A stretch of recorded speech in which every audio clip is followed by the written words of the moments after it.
Voilà, je dis bonsoir à tous, ceux qui sont déjà connectés. Nous sommes dans le direct pour la méditation du mardi de confinement, comme nous l'appelons. Et je suis heureux d'être donc en votre compagnie. Je vais attendre que les gens se connectent. Comme je dis souvent, je me connecte avant pour saluer ceux qui viennent, qui nous font le privilège d'être avec nous. C'est vraiment un privilège pour moi d'être avec vous en ce sens, quoi. Donc, et c'est gentil d'être là. Sœur Marie-Madeleine, bienvenue, re-bienvenue, puisque nous étions ensemble sur l'espace Skype de l'Église dans une réunion de prière hebdomadaire que nous faisons depuis le confinement. Sois la bienvenue. Il y a d'autres personnes, mais comme j'arrive pas à les identifier, je les salue d'une manière générale. Je ne sais pas c'est qui, donc il n'y a pas les noms, donc ni les pseudos des personnes. Voilà, bienvenue à ceux qui sont déjà là et qui sont, je vais dire, transparents. Donc Marie-Claire Richard, bienvenue à toi ma sœur, sois bénie. Merci pour ta fidélité. Merci à la sœur Esther No aussi d'être avec nous, d'être des nôtres. Que Dieu te bénisse ma sœur. Tous ceux qui regardent via ton partage de vidéos, merci beaucoup de faire ça. Merci aussi à la sœur Marie-Madeleine RT de faire la même chose. Merci beaucoup. Je salue mon copain, mon ami Roland Saint-Aimé, notre technicien de l'émission Expression de vie de Nord FM, qui est avec nous. Coucou à toi Roland, sois béni. Merci d'être avec nous. La sœur Paulette, sœur Popo, comme nous disons, sympathiquement, sœur Popo, salut à toi, donc bien revenu après ce bon moment de prière qu'on a eu entre frères et sœurs de l'église évangélique baptiste d'Ajoupa-Bouillon sur le salon de Skype. Nicole, ma sœur, sois bénie, sois bénie, sois bénie. J'ai lu ton message, je vais t'appeler après la méditation. Mais je prie que le Seigneur te bénisse en toutes choses. Voilà, ma sœur. Donc les autres personnes qui nous rejoignent, nous saluons la famille Bastel, Soleil Sucré. Nous saluons notre nana nationale, Martinichez, donc technicienne, elle a tous les titres. Donc bienvenue, bien sûr, et merci pour le travail que tu fais. Alors, comme je le dis, vous pouvez faire un partage de vidéos, comme certains le font déjà, c'est-à-dire via votre site, vous partagez la vidéo, comme ça, on a plus d'auditeurs, en fait. Alors, je rappelle que nous nous rencontrons le mardi soir pour la méditation, c'est-à-dire que c'est une toute petite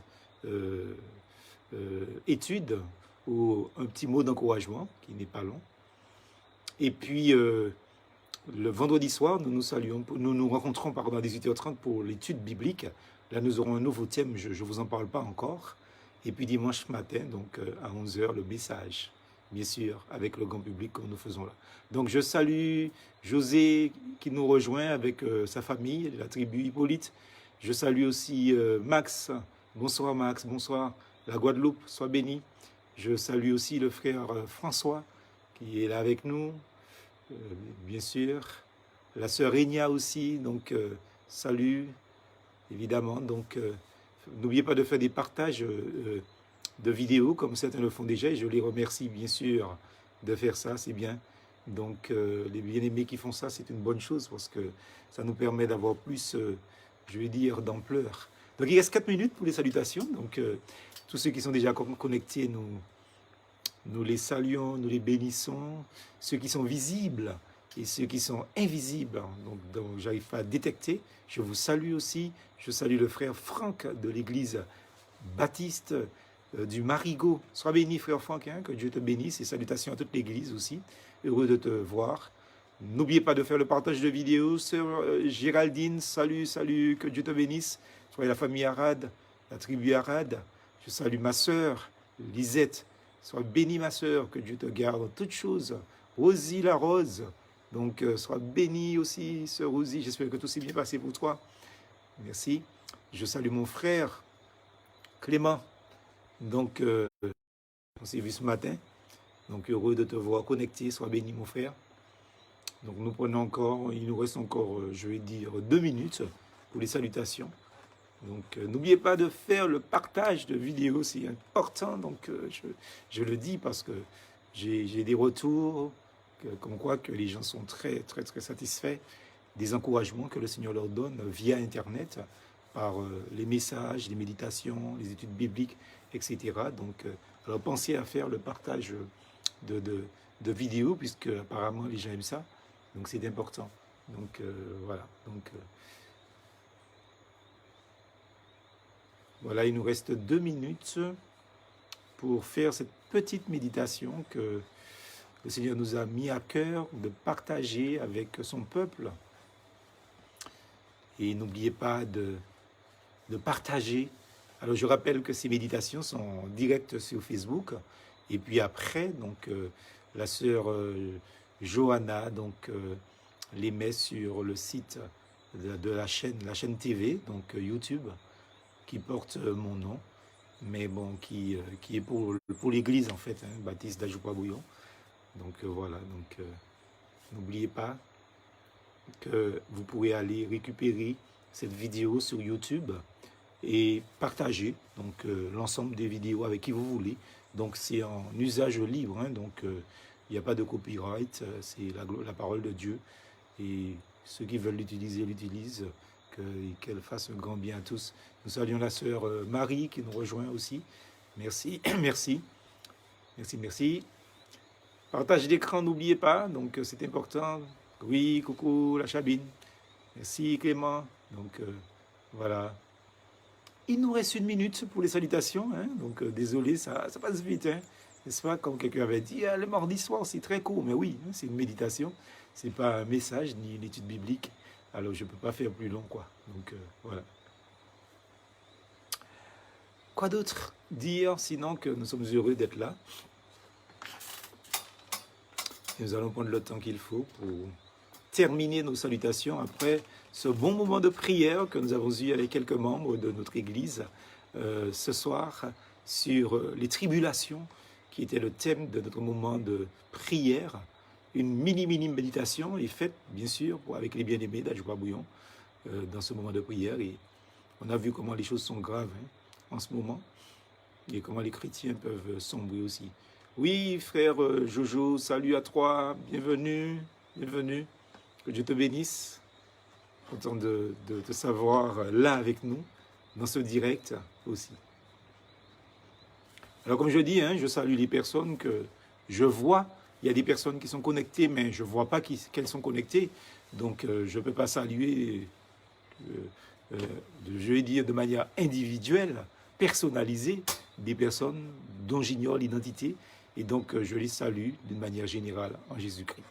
Alors je vous invite donc, amis auditeurs, parce qu'il est 18h30 et avec nous, la ponctualité, ça ne joue pas, hein, n'est-ce pas? Alors nous allons prier. Père très saint, nous te rendons grâce et te bénissons pour tous ceux qui sont déjà présents par le biais d'Internet, connectés. Nous te rendons grâce et nous venons devant toi dans l'adoration totale, t'élevant, parce que tu es le seul vrai Dieu. Quoi qu'on en dise, nous croyons que tu es Dieu et que tous les autres dieux sont des dieux du néant. Tu es le seul véritable Dieu, l'unique Dieu. Et nous te bénissons pour ta parole que tu nous as laissée. Nous voulons l'ouvrir et nous voulons faire place à cette parole de manière totale. C'est pour ça que nous te demandons pardon pour nos nombreux péchés, que tu nous laves, que tu nous purifies dans le sang de Jésus et que tu nous accordes un plein pardon comme tu nous l'as promis et que rien ne fasse obstacle à la parole que tu veux nous donner ce soir. Au nom de Jésus. Amen.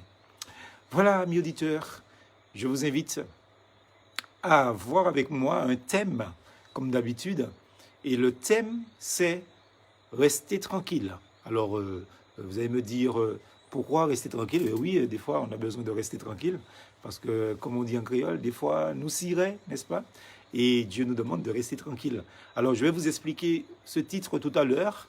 Je vous invite à lire, bien sûr, dans le livre de l'Exode, Exode chapitre 14, au verset 13. Voilà ce qui nous est dit. chapitre 14, verset 14, hein, donc dans la version Darby, je vais lire avec vous, c'est pour ça qu'il y a un petit décalage certainement.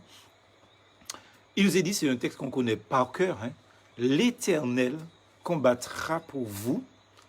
Et là, justement, c'est pas « et vous gardez le silence », mais dans la version Darby, ils ont traduit « et vous, tenez-vous tranquille ». Voilà donc d'où le titre de notre message, enfin de notre méditation, pardon, de ce soir, « Restez tranquille ». L'Éternel combattra pour vous. Et vous, restez tranquille.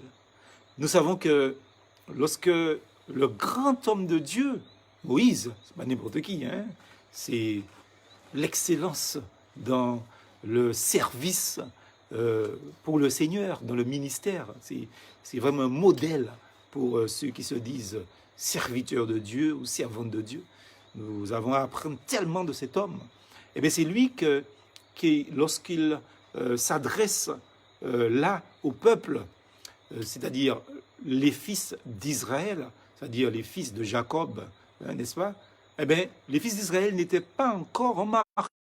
Il faut bien comprendre cela. Hein? Donc, et comment peut-on dire à des personnes qui ne sont pas en marche, restez tranquilles?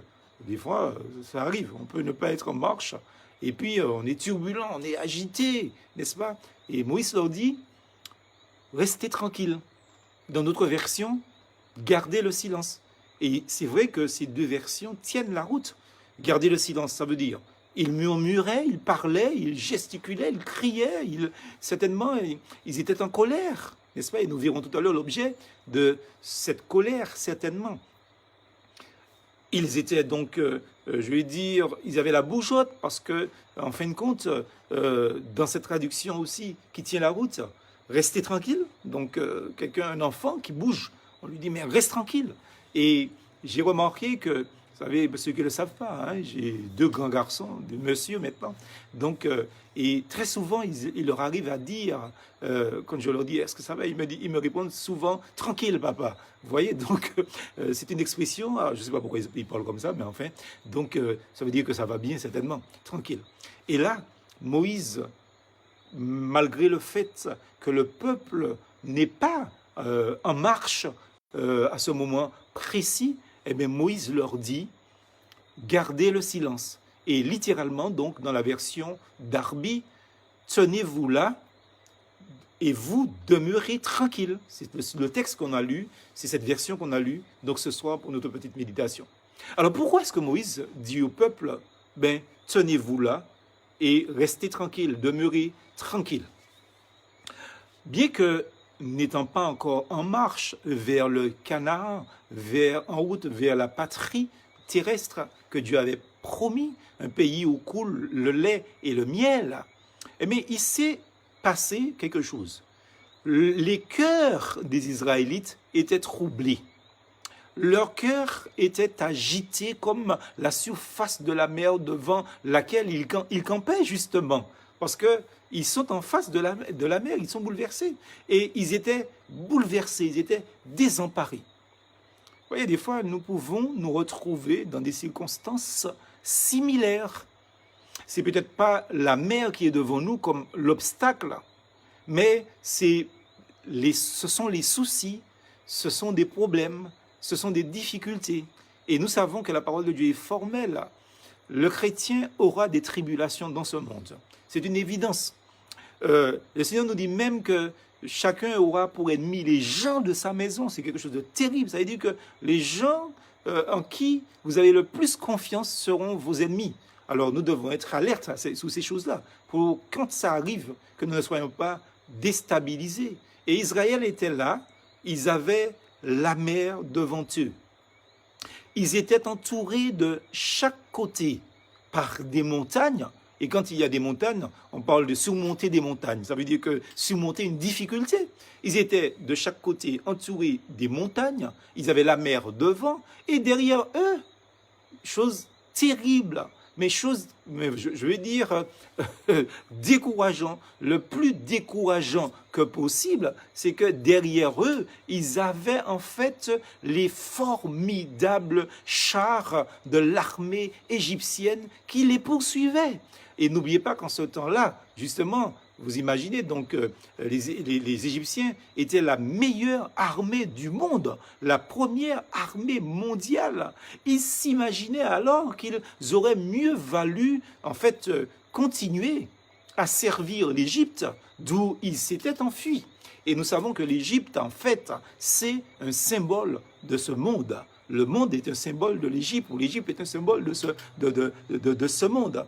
Et là, ils sont sortis d'Égypte et ils commencent à rouspéter, ils commencent à murmurer, ils commencent à, comme on dit en créole, à babiller, n'est-ce pas? Très bien, on dit ça en créole, n'est-ce pas? Et puis, ils se retrouvent là. D'où l'expression de Moïse, l'Éternel combattra pour vous. Et dans certaines versions, donc je le dis, et vous gardez le silence, mais dans notre version du jour, la version de Darby, l'Éternel combattra pour vous et vous, tenez-vous tranquille, restez tranquille, arrêtez de vous agiter. C'est un peu à nous que ces paroles sont adressées aussi. Vous voyez, le pays de Pharaon, avec son esclavage et le dur labeur exigé par Pharaon et ses ministres et ses gouvernants et ses gouverneurs, etc. Eh bien, l'Égypte, symbole d'esclavage, ces maîtres difficiles, pénibles, qui sont aussi le symbole du maître de ce monde, du prince de ce monde, Satan, justement, eh bien, leur semblait un meilleur choix pour les Israélites que de mourir dans le désert. Vous vous rendez compte? Ça, c'est terrible. Parce que nous, en tant qu'enfants de Dieu, nous pouvons nous retrouver dans des situations tellement, je vais dire, pesantes, tellement difficiles, tellement catastrophiques, tellement, je vais dire, accablantes, qu'il y a le risque de se dire, mais si je n'étais pas à l'évangile, j'aurais réagi de telle et telle manière, j'aurais parlé de telle ou telle manière, j'aurais fait telle ou telle chose pour pouvoir m'en sortir. Et c'est à ce moment-là que l'Éternel intervient et nous dit, là, en cet instant, comme le peuple d'Israël, il nous dit, l'Éternel combattra pour vous, et vous, tenez-vous tranquille, restez tranquille, gardez le silence, restez tranquille, et voir la délivrance, en fait, du Seigneur. C'est surtout ça, parce que très souvent, nous ne voyons pas les actions prodigieuses de notre Seigneur. Simplement parce que nous ne restons pas tranquilles. Nous voulons donner un coup de main à Dieu pour nous en sortir. Alors que, qu'est-ce que Dieu nous dit? Restez tranquilles afin de voir la délivrance que Dieu va nous accorder. Et parce que nous sommes agités, nous n'avons pas la possibilité de voir cette délivrance que Dieu veut nous donner. Pour nous aussi, donc, je le répète, il est bien difficile de concentrer nos regards de manière claire, de concentrer nos regards de manière distincte sur Dieu. Nous courons ça et là, nous sommes agités et nous sommes occupés de manière exagérée par notre bien-être personnel. Il y a des choses qui sont nécessaires, hein. Souvenez-vous de la méditation, je pense que c'est aujourd'hui ou hier, je ne me rappelle pas, donc de la méditation donc postée sur Facebook, écrite. Eh bien, donc il y a des choses importantes, il y a des choses nécessaires, et puis il y a ce qui est vraiment nécessaire et ce qui n'est pas vraiment nécessaire. Je prends un exemple simple pour vous. Ce serait l'exemple d'un repas, le repas du midi. Manger est une chose nécessaire à notre bien-être, mais avoir un dessert n'est pas forcément nécessaire. Or, vous avez des personnes, si elles n'ont pas de dessert, pour elles n'ont pas bien mangé, elles sont malheureuses, elles se plaignent. Alors que dans le monde, le plus grand danger, surtout là en ce moment, c'est qu'après ces périodes de confinement, eh bien, c'est qu'il risque dans plusieurs pays d'avoir un manque justement dans ce domaine, une crise terrible de personnes qui pourraient mourir de faim. Vous vous rendez compte? Alors que des fois, on n'a pas de dessert, on pense que c'est le ciel nous tombe sous la tête. Simplement, il faudrait faire très attention à cela. Il est évident comme quoi que nous sommes trop occupés. Et des fois, je disais souvent aux frères et sœurs, à Joupabouillon, on a besoin d'une petite tribulation. Comme en ce moment, le Seigneur nous a mis à part. Et est-ce que nous prenons le temps de rester tranquilles, justement, pour pouvoir voir la délivrance que le Seigneur nous accorde? Mais vous savez alors, selon l'image des Israélites, serait-il préférable de mourir, donc séparé du mal pour Christ, que de continuer à servir ce monde sous l'influence de Pharaon, c'est-à-dire de Satan, dont l'Égypte est le symbole. Vous vous rendez compte, des fois, il y a des chrétiens, quand ils passent par des moments difficiles, ils demandent la mort. Vous souvenez du croyant, par exemple Job, vous vous souvenez du croyant aussi Jonas, qui a demandé la mort parce que simplement il passait par un moment difficile. Vous vous rendez compte, amis auditeurs qui nous écoutez, nous comprenons que Dieu ne veut pas que nous puissions nous agiter, mais que nous puissions lui faire confiance. Et la confiance en Dieu, c'est la foi, et la foi permet des miracles extraordinaires. Si on nous dit, mais si nous avons la foi, nous dirons à cette montagne, nous verrons la montagne se déplacer d'un point à un autre. Et il est évident, amis auditeurs, certains ont pris ça de manière littérale, au sens propre du terme, mais les montagnes dont il est question là, justement, c'est exactement la situation similaire dans laquelle Israël se trouvait. Ils avaient les montagnes à droite et à gauche, ils avaient la mer devant eux, et ils avaient les Égyptiens derrière eux. Le Seigneur nous dit, mais si nous restons tranquilles, alléluia, béni soit le Seigneur, si nous restons tranquilles, eh bien, qu'est-ce qui va se passer? Eh bien, nous verrons les montagnes se déplacer. Parce que c'est ce qu'il est dit dans le texte. Il est dit, l'Éternel combattra pour vous et vous gardez le silence. Ou littéralement, donc dans l'hébreu même, c'est ça que j'aime bien de temps en temps, la version d'Arbi, eh bien, tenez-vous tranquille, à la place de garder le silence, tenez-vous tranquille, parce que Dieu combattra pour vous. Et si Dieu combat pour nous, assurément, la victoire nous est assurée. Il est évident que notre confiance ne doit pas se mettre dans nos capacités intellectuelles, nos capacités physiques, nos capacités, et je vais dire, matérielles, notre société d'aujourd'hui. Nous devons faire confiance à Dieu, nous devons marcher par la foi, nous devons vivre par la foi, parce que c'est ce que le Seigneur nous demande. Il y a les montagnes à droite, il y a les montagnes à gauche, il y a la mer devant, il y a les Égyptiens avec leurs chars puissants, modernes, en ce temps-là, bien sûr, derrière, et nous sommes au milieu, nous sommes entourés de toutes parts, mais l'Éternel est notre force. Alléluia. Béni soit le Seigneur. Donc, comme pour son peuple d'autrefois, je suis convaincu d'une chose, amis auditeurs. Dieu ne veut pas que nous servions le monde, ni que nous mourions dans le désert. Dieu ne veut pas que nous puissions trouver la mort dans ce monde. C'est pour ça qu'il faut laisser ce monde pour aller justement à Jésus-Christ. Dieu veut à la fois nous délivrer. Dieu veut nous conduire au milieu d'un monde mauvais. Vous savez, ce monde est vraiment mauvais. Les gens qui n'ont pas encore compris que ce monde est mauvais et que les gens qui dirigent ce monde et que les gens qui tirent les ficelles de part et d'autre sont aussi mauvais que le monde est mauvais, parce que c'est le cœur de l'homme qui est le problème. C'est pas le monde qui est un problème. Et évidemment, dans un autre sens du terme du monde, mais le problème, c'est l'homme. Et tant que l'homme n'a pas donné son cœur à Jésus-Christ, eh bien, vous verrez la méchanceté de l'homme dans les, je vais dire, se manifester de la pire des manières. Même les gens qui vivent avec vous sous votre toit, même les gens qui travaillent avec vous, donc dans vos propres collègues, vos voisins, vous verrez la méchanceté humaine si vous ne comprenez pas que Dieu nous demande de lui faire confiance, et dans cette confiance-là, il nous demande de nous taire, de rester tranquille, garder le silence, rester tranquille, parce que l'Éternel combattra pour vous. Dieu veut nous délivrer, je vous le redis, parce que Dieu veut que nous restions séparés de ce monde qui ne nous aime pas. Et je disais tout à l'heure, dans la réunion de prière sur Skype avec l'Église, enfin quelques membres de notre Église, je le disais qu'il y a des chrétiens qui n'ont pas encore compris que le monde c'est un ennemi.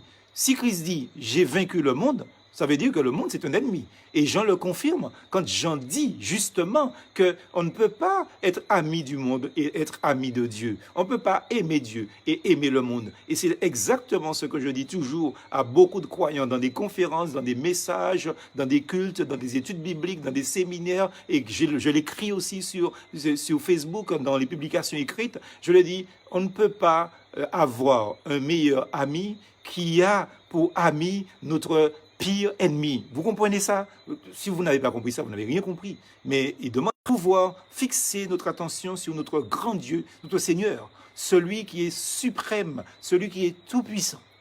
Il y a des moments dans notre vie où nous avons besoin, nous avons à comprendre notre impuissance à agir dans des circonstances qui échappent à notre contrôle. Par exemple, la santé, par exemple, cette situation de pandémie mondiale, ça échappe à notre contrôle, mais Dieu est au contrôle. Dieu les permet, Dieu le permet. Donc, il faut bien comprendre ça, je le redis, il n'y a rien qui soit hors du contrôle du Seigneur. Tout est sous contrôle de notre Dieu. S'il y a un grain de poussière que Dieu ne contrôle pas, c'est parce que ce grain de poussière, c'est lui-même qui est Dieu. Tout est sous contrôle de notre Seigneur et il faut comprendre comme quoi que Dieu n'est pas dépassé par les événements présents, ce qui se passe dans le monde. C'est lui qui avait commandé à Israël de camper exactement à cet endroit. Et c'est lui qui nous a demandé de camper chez nous, là, justement, exactement à cet endroit. Et il prendra soin de nous. Quand nous sommes là où Dieu nous veut, eh bien, ils aimeraient nous voir rester tranquilles, garder le silence, afin que nous puissions mieux comprendre ses plans et garder nos yeux au-dessus des luttes et de l'agitation de ce monde en ce moment. Bien-aimés, amis visiteurs, amis auditeurs, justement, demeurons tranquilles. Gardons le silence. C'est ce que ça veut dire, hein, quand il est dit garder le silence. Ça veut dire restez tranquilles, demeurons tranquilles. Dieu voudrait que nous restions calmes et paisibles. Qu'est-ce que dit Ésaïe? C'est dans le calme et la confiance que sera votre force, nous dit le Seigneur. Alléluia. C'est ce que nous dit le Seigneur. Pour que nous puissions mieux voir sa délivrance à l'œuvre, nous devons rester calmes et paisibles. C'est un calme qui ne vient pas de nous, mais qui vient de Dieu lui seul. Donc je conclus cette méditation par le psaume 46 au verset 10. Ce texte dit « Tenez-vous tranquille et sachez que je suis Dieu. » Alléluia. Quand je lis ça, je suis content. Je me sens exalté. Je me sens transporté dans les cieux. Dieu nous dit, tenez-vous tranquille et sachez que je suis Dieu. Que Dieu bénisse sa parole dans les cœurs de chacun d'entre nous et qu'il nous aide à rester tranquille. Je voudrais prier avec vous pour terminer.